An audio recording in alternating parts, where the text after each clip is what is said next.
Yang kelima, garis gores tebal. Yang keenam, garis bergores tipis. Yang ketujuh, garis bergores tipis yang dipertebal ujungnya dan perubahan arah. Yang kedelapan, garis bergores tebal. Yang kesembilan, garis bergores ganda tipis.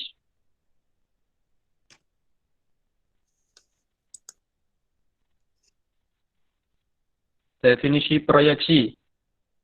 Proyeksi didefinisikan sebagai representasi suatu objek pada bidang dua dimensi. Proyeksi suatu objek harus menyampaikan ketiga dimensi tersebut bersama dengan detail objek lainnya pada selembar kertas. Elemen-elemen yang harus dipertimbangkan saat memperoleh proyeksi adalah: 1. Objeknya. 2. Bidang proyeksi. 3. Titik pandang. 4.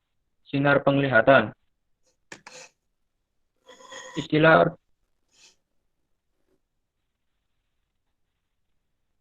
Klasifikasi gambar proyeksi benda. Proyeksi dibagi menjadi dua, yaitu proyeksi ortogonal dan proyeksi piktoral. Proyeksi ortogonal dibagi menjadi dua, yaitu proyeksi Eropa atau proyeksi kuadran 1 dan proyeksi Amerika atau proyeksi kuadran 3. Maaf, yang digambar itu proyeksi kuadran 3, Pak. Salah, Pak.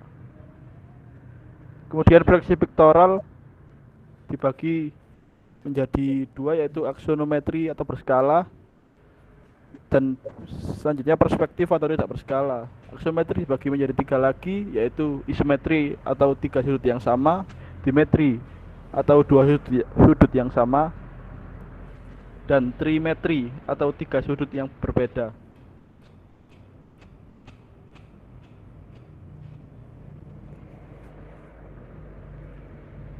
Next, Pak.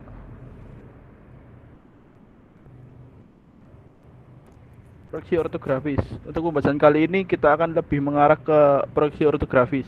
Proyeksi ortografis adalah suatu cara menampilkan gambar benda dengan menggunakan beberapa bidang proyeksi secara dua dimensi. Proyeksi ini didapatkan dengan cara memproyeksikan setiap sisi benda atau objek gambar dari arah tegak lurus bidang yang diproyeksikan, sehingga menghasilkan bentuk dan ukuran yang sama, persis dengan aslinya. Prinsip proyeksi ortografi dapat diikuti dalam 4 sudut atau sistem yang berbeda, yaitu proyeksi sudut pertama, kedua, ketiga, dan keempat. Sudut pertama, kedua, ketiga, dan atau keempat, ketika objek dibayangkan masing-masing berada di kuadran pertama, kedua, ketiga, atau keempat. Namun, Biro Standar India lebih memilih proyeksi sudut pertama. Proyeksi ortografis yang biasanya digunakan hanya dua versi, yaitu proyeksi Eropa atau kuadran 1, Amerika atau kuadran 3. Gambar proyeksi Amerika dan Eropa merupakan teknik yang sangat umum digunakan pada gambar teknik. Bahwa ini adalah simbol yang melambangkan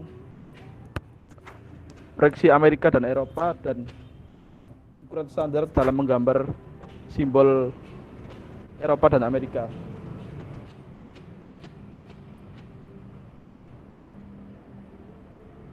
Proyeksi Eropa. Proyeksi Eropa disebut juga dengan sudut pertama dan ada juga yang menyebutkan dengan proyeksi kuadran pertama. Proyeksi Eropa seperti di bawah ini adalah gambar tampak depan, samping, dan kiri dan benda yang diproyeksikan. Benda yang tampak pada gambar A diletakkan di depan bidang-bidang proyeksi seperti pada gambar B. Ia diproyeksikan pada bidang belakang menurut garis penglihatan A dan gambarnya adalah gambar pandangan depan. Tiap garis atau tepi benda tergambar sebagai titik atau garis pada bidang proyeksi. Pada gambar B, tampak juga proyeksi benda pada bidang bawah menurut arah B, menurut arah C pada bidang proyeksi sebelah kanan.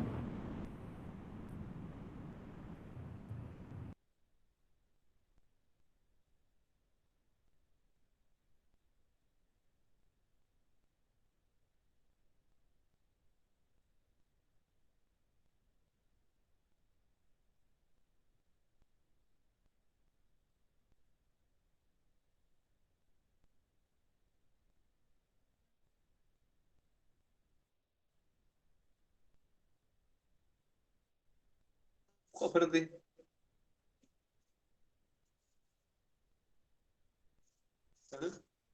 Putus ya?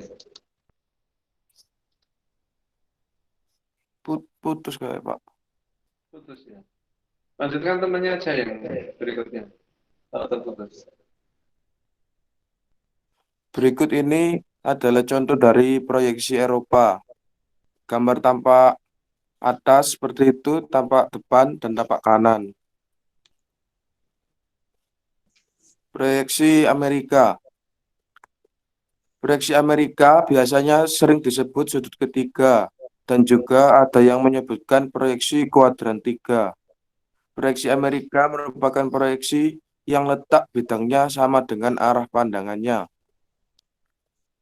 Berikut ini adalah contoh proyeksi benda kuadran tiga. Bila digambar akan menjadi tampak depan, tampak samping, kiri, tampak muka, tampak bawah, tampak samping kanan, dan tampak belakang. Hasil proyeksi Eropa, keterangan A, pandangan depan, B, pandangan atas, C, pandangan samping kiri, D, samping kanan, E, pandangan bawah, F, pandangan bawah. Pandangan A, B, dan D adalah pandangan primer.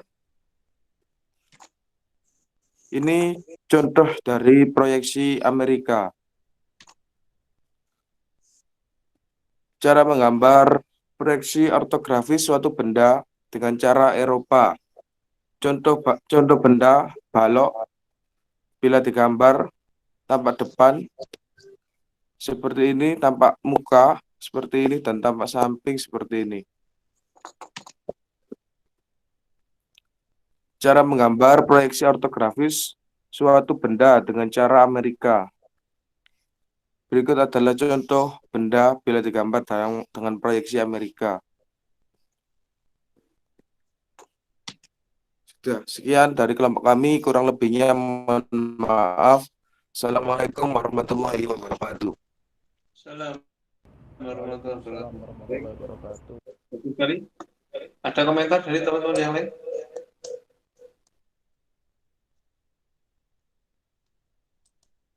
Ada teman yang lain? Baik. Itu kelompok 1. Ya, bagus ya. Jadi yang penting sampai memahami itu, kalau nanti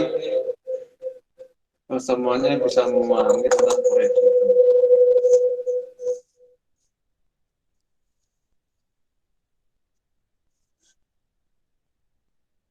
Baik, ada yang disampaikan dari yang lain? Jadi sampaikan. Berada berikutnya kelompok 2. Kelompok 2. Kelompok tadi. Kelompok 5. Kelompok 5 ya. Kelompok 5. Kelompok 5 ini ya. Kelompok 5 atas nama Iqbal Ajri, Eka Aji, Pangestu, dan Tuti Plastik. Dari 3 anak ini sudah siap?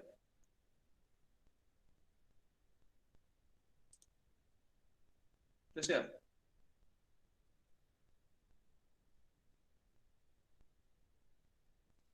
Insya Allah Pak, siap Pak. Bawa laptop semuanya? Bawa HP Pak saya Pak. Oke ya. Kelompok 5 itu tadi self coupling ya. Self Iya Pak, self coupling Pak. coupling ini ya. Self coupling. Jadi yang diupload ini ya. Cukup satu aja, satu kelompok aja tidak apa-apa. Biar tidak semuanya upload. Cukup satu atas nama kelompok, judul. Selesai. Ini sama ya? 3 ini sama ya? Iya Pak, sama Pak. Ambil satu aja ya. Ini saya tadi belum sempat download karena belum ada tadi ya.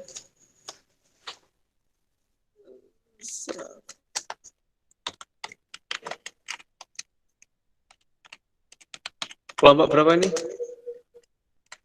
Kelompok 5 Pak. 5.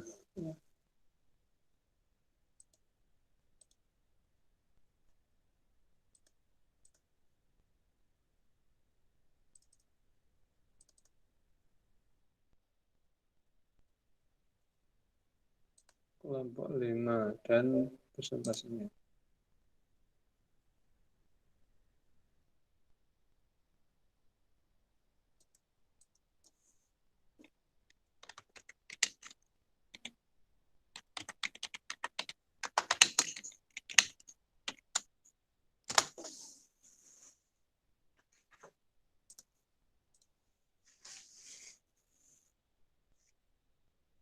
Ini. Iya, Pak. Baik. Bisa dimulai? Iya, Pak, bisa, Pak.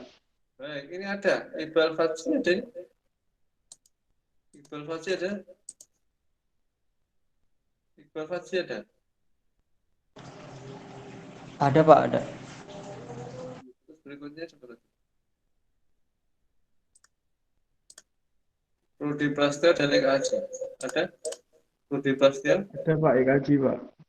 Rudi Prasetyo, Eka Aji, Ada, Pak, IKJ, Pak. Eka Aji. Ini Eka Aji ya. Oke. Silakan maksimal 10 menit, nggak usah 5-10 menit. Ya. Silakan. Assalamualaikum warahmatullahi wabarakatuh. Salam warahmatullahi wabarakatuh.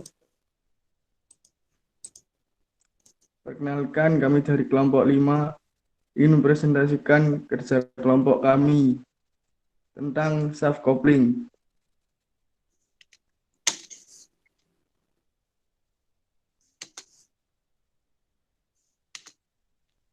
Yang pertama, coupling. Coupling adalah mesin yang digunakan untuk menghubungkan dua poros pada kedua ujungnya dengan tujuan untuk mentransmisikan daya mekanis. Coupling biasanya tidak mengizinkan pemisahan antara dua poros ketika beroperasi. Tetapi saat ini ada coupling yang memiliki torsi yang dibatasi sehingga dapat slip dan terputus ketika batas torsi dilewati.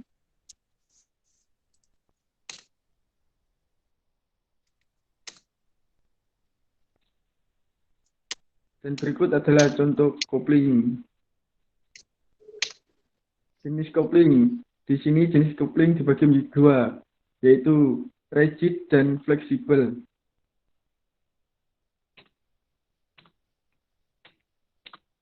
Untuk contoh coupling yang pertama, yaitu rigid coupling. Rigid coupling digunakan untuk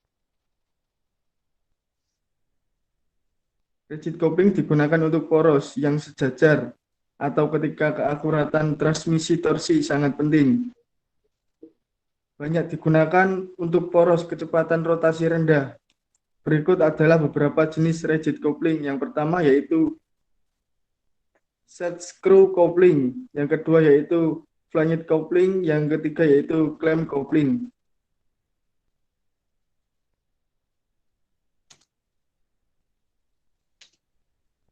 Contoh yang pertama, set screw coupling. Set coupling atau yang biasa disebut dengan set coupling screw menggunakan skrup set keras yang menggali ke dalam poros untuk mengirimkan baik torsi dan beban aksial.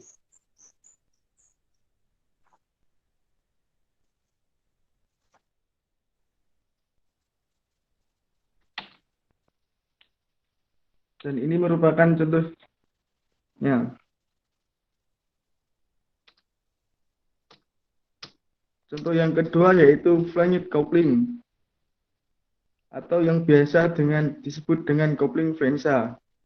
Coupling flensa adalah jenis coupling kaku yang menggunakan flensa dan baut untuk dipasangkan ke poros bersama.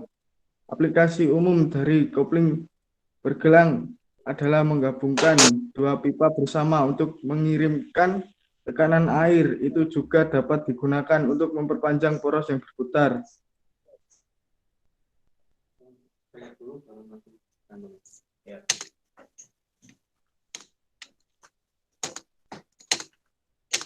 Contoh yang ketiga yaitu clamp coupling. Clamp coupling itu menggunakan satu atau dua bagian perpecahan coupling yang terjepit di sekitar kedua poros dan mengirimkan daya melalui gesekan. Dan berikut adalah contoh gambarnya.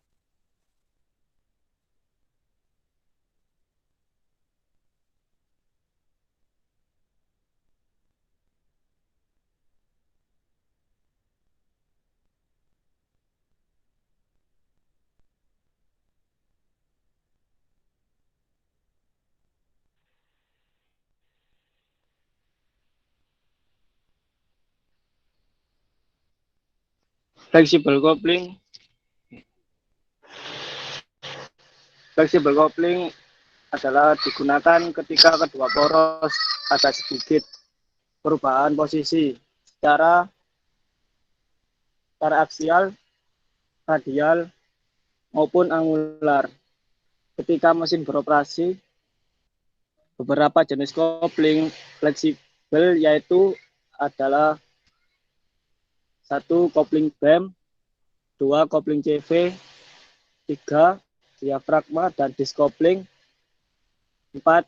Fluid kopling, 5.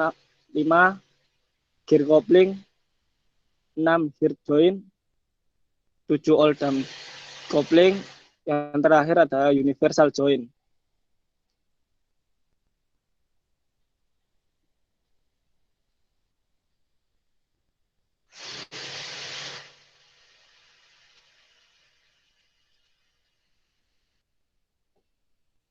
Slide selanjutnya, Pak.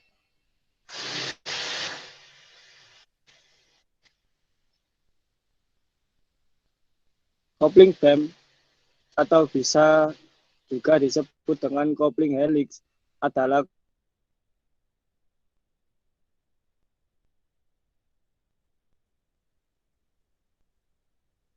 angular, aksial maupun paralel hingga batasan tertentu. Ketika poros bekerja, desain dari kopling BEM adalah sepotong kopling yang memiliki bagian yang kosong sepanjang badan kopling berbentuk helix atau spiral, sehingga menjadikannya fleksibel. Kopling BEM biasanya dibuat dari logam paduan, aluminium, baja dan karat, dan titanium.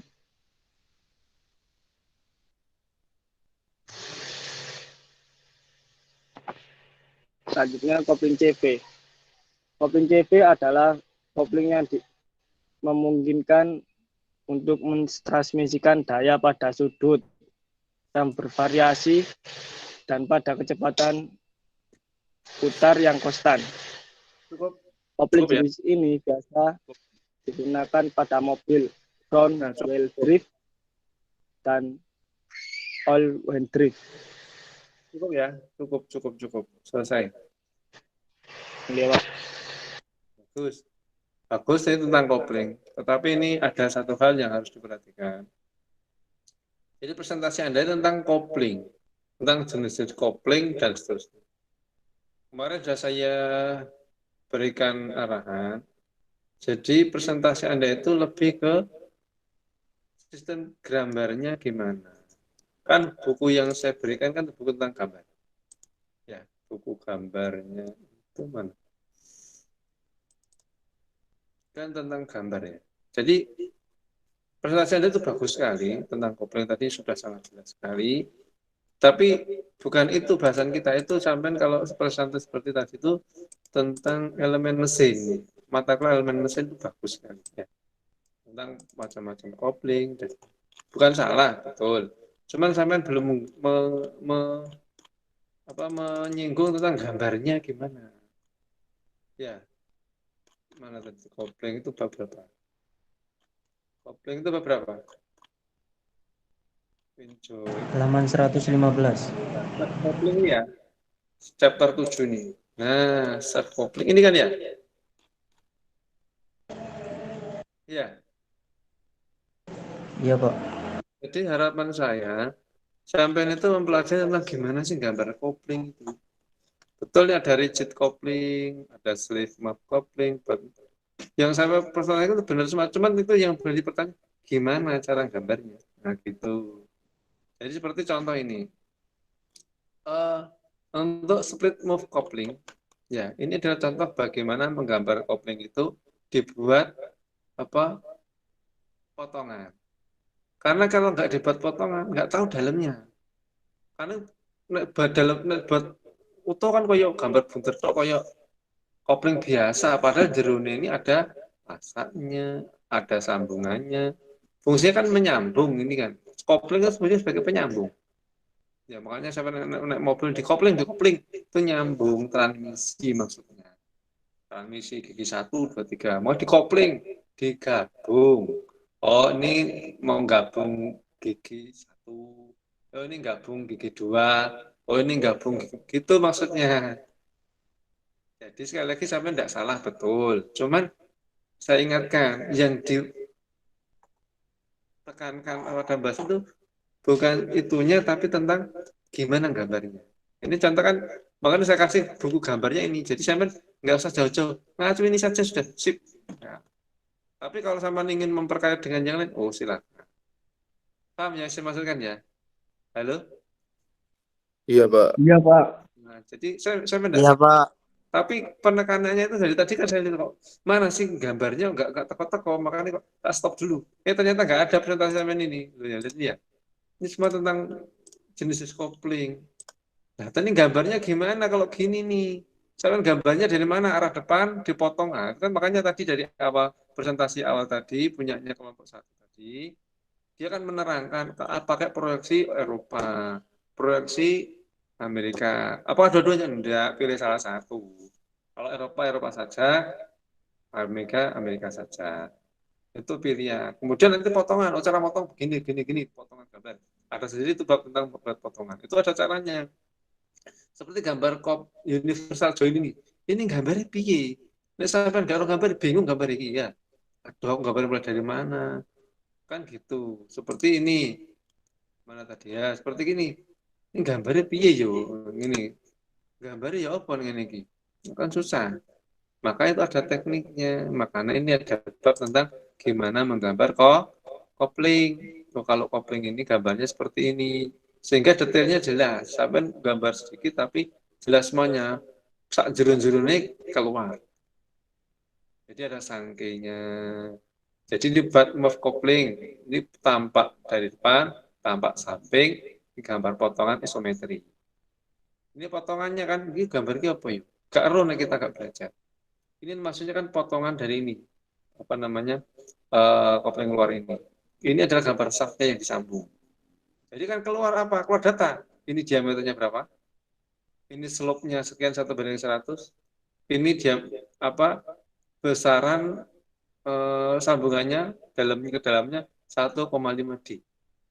Ya. Kalau ini 3 kali D. Nah, ini kan perbandingan. Tinggal berapa nanti D itu kalau sampai 10 berarti nanti berlaku nih perbandingan itu. Jadi nggak asal gawe, nggak asal gambar. Nanti asal gambar, sing gambar bulat. Kok ini masuk kopling? Gak, perbandingannya nggak proporsional. Ini apa slope-nya terlalu panjang atau pendek, nggak bisa. Kalau ini kan itu sudah dihitung semua di elemen mesin. Kenapa diameternya sekian? Karena kekuatannya kaitannya. Kenapa ini ketebalannya sekian? Ya karena kaitannya dengan ini kan sudah keluar semua diameternya, diameter dalam, diameter luar, diameter pasaknya ini, ketebalan berapa, keluar semua datanya. Maka nanti ketika masuk di manufaktur, orang memproduksi dengan baca gambar ini. Ya, gitu ya. Ini contoh yang lain seperti itu. Kemudian ini gambar tadi untuk apa split move coupling. Seperti ini gambarnya. Tadi Pak Samen kan ada tuh kayak gini. Apa coupling beam atau apa tadi istilahnya. Ya. Ada semua ya. Itu. Nah, ini gambar untuk potongannya sehingga akan jelas secara detail jelas ini mulai dari pasaknya, ini diameter luar, diameter dalam, perbandingan D-nya ada di sini semua. Flank coupling misalkan, flank coupling. Ini flank coupling yang saya presentasikan tadi. Gambarnya kayak gini. Oh ini gambarnya ini tampak dari secara isometri, gambar 3 dimensi kan isometri seperti ini. Nanti gambar di 2 dimensi ini. Ini gambar potongan atas, ini gambar utuhnya seperti ini. Ini gambar dari depan, ini kelihatan botnya ada 4. Ini ada pasaknya ada 2. Nah, seperti itu maksudnya. Jadi nanti yang saya menerangkan itu adalah tentang gambarnya. Karena pelajaran kita adalah gambar mesin. Masa hitungannya enggak kita bahas. Hitungannya nanti di elemen mesin hitung. Kenapa tebalnya harus 1,5 D? Kenapa ini harus nah itu nanti di pembahasan elemen mesin untuk ngitung menentukan berapa ukurannya. Sudah nanti masih di semester 5 atau semester 6 atau semester 4. Flexible coupling, ini cara gambarnya. Jadi Ini gambarnya detailnya seperti ini, sehingga kita ruwet sekali ya, ruwet kalau kita tidak terbiasa melihat. Makanya kita belajar ini supaya kita bisa mengatasi keruwetan ini sampai analisa satu demi satu untuk gambar. Jadi silakan sampai mengacu pada satu buku ini, silakan. Tapi nek kurang boleh yang lain, tapi tetap babnya sama tentang menggambar. Paham ya? Halo? Nggih, Pak. Nggih, Pak. Yang lain gimana? Yang lain sudah ada di-upload tadi gimana? Apakah sama seperti Sama, itu? Pak. Ya, Sama, Pak. Kalau Sama, itu, Pak. Sama Mana? kayak gitu. Kurang gambarnya. Nah, jadi Jelaskan gambarnya, Pak. tolong konsentrasi. Fokus pembahasannya adalah di gambar. Teknik gambarnya. Masa bukunya ini kan saya acuan satu ini karena menurut saya itu sudah lumayan bagus, buku ini sangat komprehensif. Nek sampai suatu bab ini kurang jelas, saya bisa nyari referensi yang lain sama-sama tentang teknik gambarnya. Itu ya. Paham ya? Halo? Ya, paham, Pak. Iya, Pak, paham. Bagus ya. Baik, jadi gitu. Jadi mohon yang lain disesuaikan, dicek lagi. Bukan salah, gambarmu itu nggak salah, benar. Tapi sampai bahasanya tidak sesuai dengan konteksnya.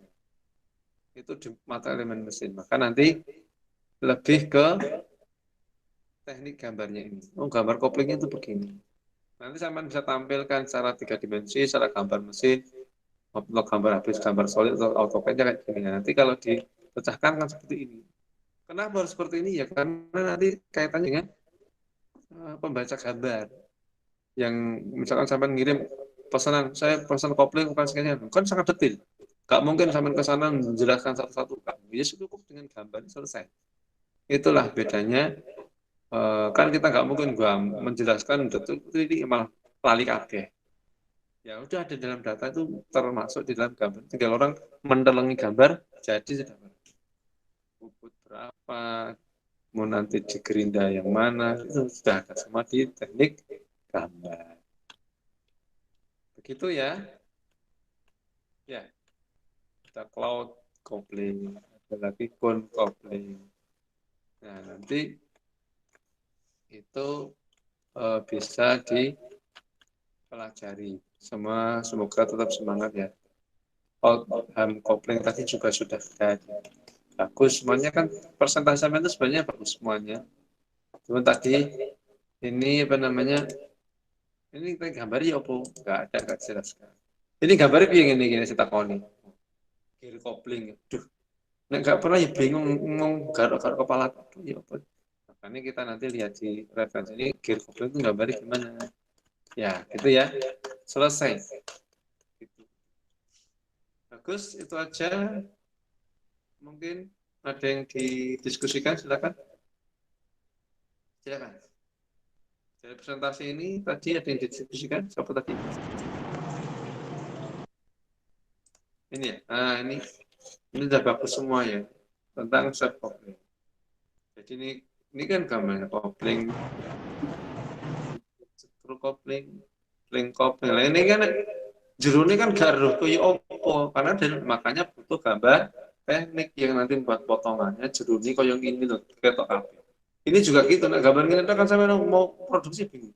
Opo iki enggak paham. Tapi kalau pakai teknik gambar insya Allah semuanya akan menjadi jelas. Seperti ini juga ya.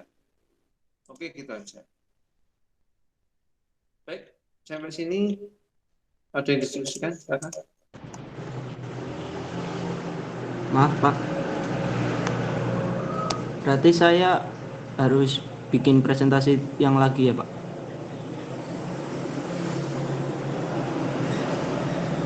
Sudah, nanti kasihan yang lain nggak kebagian. Sampai juga sudah presentasi, tapi saya harapkan presentasinya sampai permak lagi khusus ke teknik menggambarnya. Paham ya? Nggih, Pak. Nah, jadi 3 sampai Berarti cuma mengganti PowerPoint-nya, Pak. ya PowerPoint-nya sampean perbaiki lagi, mungkin bisa direkam lagi untuk videonya. Ya karena kan sudah beda PowerPoint-nya. Saya kan tidak bahas tentang gambarnya tadi. Belum kan ya? Tidak apa-apa, nanti insya Allah nanti akan seperti itu. Ya, itu ada yang tanyakan? Untuk kisi-kisi UTS menggambar mesin nanti gimana, Pak? Oke, untuk UTS sudah cukup. Saya anggap presentasi ini sebagai UTS. Jadi nanti nggak ada UTS, Pak. Ya, UTS-nya nanti ada soalnya sebenarnya, tapi nanti saya kondisikan inilah jadi UTS sampai. Paham ya? Iya, Pak. UTS itu inilah UTS sampean presentasi ini, makanya yang tadi apa kurang silakan dilengkapi. Iya. Jadi fokusnya di gambar. Terutama yang belum saya periksa ini kelompok berapa tadi? Kelompok 6, 7, dan kelompok 10 saya belum tahu nih kayak apa. Apakah ini sudah sesuai atau mungkin ada yang belum paham? Kelompok 6, kelompok berapa? Ya 6, 7, dan 8, dan 10. Kurang gambarnya, Pak. Hah? Kurang gambarnya. Nah, jadi intinya teknik gambarnya. Nanti saya mau menjelaskan teknik gambarnya gimana. Ini kan bukunya dalam bahasa Inggris. Maka nanti kita semua bareng-bareng baca bareng-bareng, menganalisa bareng-bareng, memahami bareng-bareng, dan sampai presentasi itu aja. Oke, paham ya? Ya, Pak. Iya, Pak. Ya, Ya, Pak. Paham, Pak, paham. kalau UTS-nya ini, jadi sampai nggak perlu mikir UTS lagi, ini UTS-nya. Itu paham ya? Oke, Pak. Ya, Pak. Nanti akan ada soal UTS, tapi coba nanti saya cek lagi soalnya mungkin nggak seperti ini soalnya beda, tapi nanti saya ambilkan nilainya dari sini. Oke ya? Iya, Pak. Ya, Kemudian Pak. yang kedua, untuk pengumuman praktikum sudah ada atau belum? Kenapa, Pak? Pengumuman praktikum sudah ada belum? Dari lab? Belum. Belum, Pak. Oke, ditunggu nanti. Belum, Pak. Akan segera diumumkan. Tetap praktikumnya ya, tolong diagendakan praktikumnya nanti akan diatur oleh Mas Wahyu. Baik, demikian dari saya, semoga bermanfaat. Terima kasih semuanya. Dari saya akhiri. Subhanakallahumma bihamdika asyhadu an la ilaha illa